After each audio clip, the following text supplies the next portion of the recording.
Esta es la historia de un padre amoroso, un esposo ejemplar, el vecino que todos adoraban, un miembro respetable de la iglesia. Pero detrás de toda esta fachada se ocultaba un monstruo. Esta es la historia de Dennis Rader.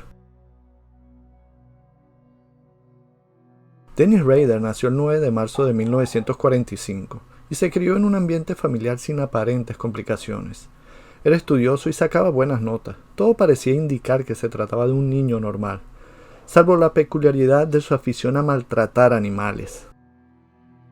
La etapa laboral de Rader comienza en las Fuerzas Armadas del Ejército estadounidense y continúa en la carnicería de un supermercado ayudando a su madre.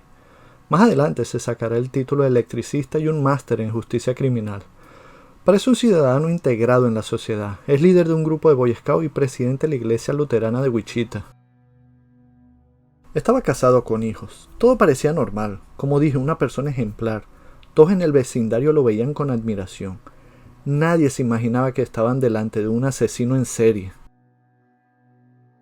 Todo esto empezó el 15 de enero de 1974. Dennis asesinó a 4 de los miembros de la familia Otero, a los padres y a 2 de los hijos de apenas 9 y 11 años de edad respectivamente. Los cuerpos los encontró el hijo mayor de 15 años, cuando volvió de clase. Las víctimas habían sido atadas, torturadas y finalmente asesinadas. En abril de ese año, alrededor de la 1 de la tarde, Catherine y su hermano Kevin entraron al apartamento de ellos y fueron sorprendidos por un hombre armado que obligó a Kevin a atar a su hermana, para luego llevarlo a él a otra habitación. Cuando Rader intentaba pasar una cuerda por el cuello de Kevin, el joven intentó defender a su hermana y a sí mismo atacando a Rader. En una terrible lucha, el joven Kevin logró darle fuertes golpes a Dennis Rader y pudo alcanzar el revólver del asesino. Pero cuando intentó dispararle al estómago, el arma falló. De este modo, Rader lo golpeó y le sustrajo el arma para dispararle 2 veces en la cara, luego de sacarle el seguro, motivo por el que Kevin no había podido disparar. Pensando que el joven Kevin había muerto, Rader volvió al cuarto donde estaba la joven Catherine y la apuñaló 3 veces en el abdomen para luego escapar. Mientras tanto, Kevin estaba increíblemente aún vivo y logró arrastrarse hasta la calle, donde un conductor lo llevó al hospital. Cuando la policía acudió al apartamento, Catherine estaba viva, por lo que la trasladaron también al hospital. Sin embargo, a las 7 de la noche de ese día fue declarada muerta. Kevin sobrevivió milagrosamente. La policía no tenía pista de quién podría ser el asesino. Dennis había escrito una carta que pasó meses escondida dentro de un libro de ingeniería de la Biblioteca Pública de Wichita. En ella describía el asesinato de los Otero con todo lujo de detalles. En la carta se hacía llamar BTK, que son las siglas en inglés de atar, torturar y matar. Pasaría 3 años cuando volvió a atacar. La víctima Shirley Blanc, de 26 años. Usando el mismo método de las otras víctimas, la ató, la torturó y la asesinó. Los 3 hijos de la víctima se salvaron, ya que sonó el teléfono y Rader escapó asustado. Ese mismo año asesinó a Nancy Fox. Él mismo haría la llamada a la policía para que encontraran el cuerpo de la víctima. Pasarían 8 años sin ningún asesinato, hasta que Marina Hedge fue encontrada sin vida. El perfil de sus víctimas era el mismo, mujeres, ancianas y niños, aunque no determinaba su conducta, puesto que si se encontraba en presencia de un hombre también le aplicaba el mismo método. Sus actos le proporcionaban un poder y control que iba alimentando cada vez más sus ansias de matar. En el año 1988, 3 miembros de la familia Fager aparecieron asesinados con un modus operandi muy parecido al de nuestro asesino en serie. A los pocos días se recibió una carta en la que el propio BTK negaba ser el autor de los asesinatos de los Fager. Eso sí, en la misma carta reconocía que el verdadero asesino había hecho un trabajo admirable. El asesino no solo mataba sin remordimiento, mostrando su insensibilidad y falta de empatía por las víctimas, sino que quería ser reconocido por ello. Cada vez que cometía sus crímenes se encargaba de dejar pistas sobre su autoría, enviando cartas a la policía o un reportaje fotográfico a la prensa. Quería alcanzar la fama de algunos de los asesinos en serie que habían pasado a la historia. Su último asesinato sería el de Dolores Davis en el año 1991.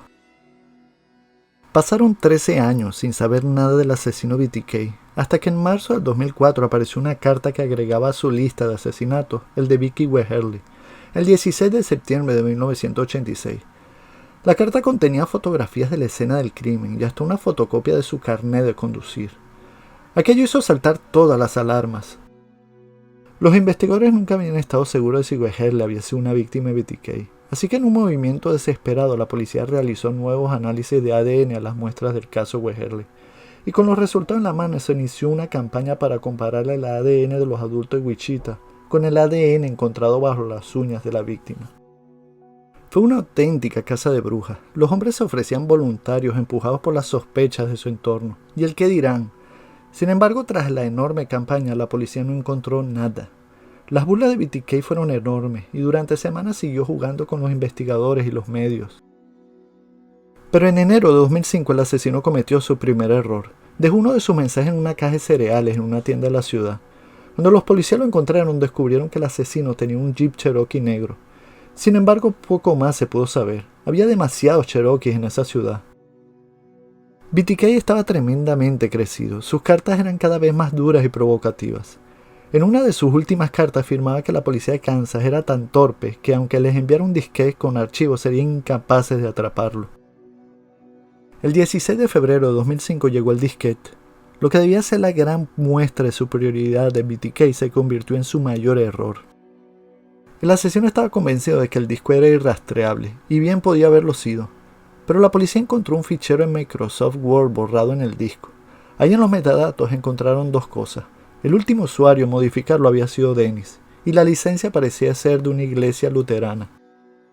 En ese momento los investigadores hicieron lo que harían cualquier persona en su lugar, buscarlo en internet.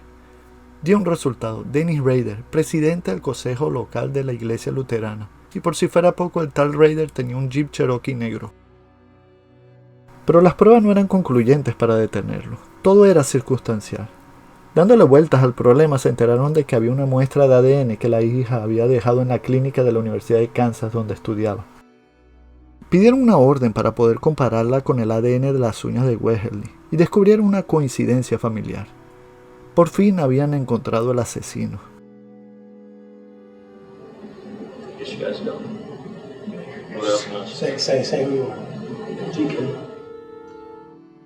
Denny fue capturado en febrero del 2005 tras un meticuloso seguimiento. En su afán por la fama no tuvo inconvenientes en confesar sus crímenes. Fue juzgado en agosto de ese mismo año y condenado a 10 cadenas perpetuas, una por cada uno de sus asesinatos. Se libró de la pena de muerte gracias a que el estado de Kansas para el momento de su último asesinato no estaba aprobada.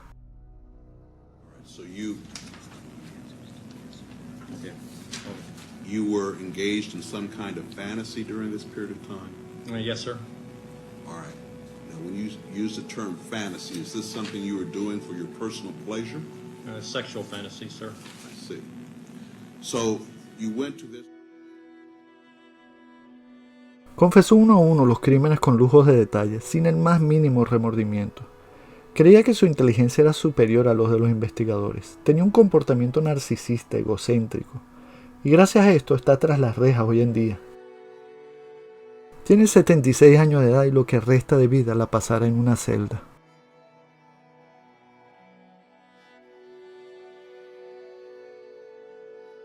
Si el video te gustó dale like, compártelo en tus redes sociales y suscríbete. Esto es Insomnio TV.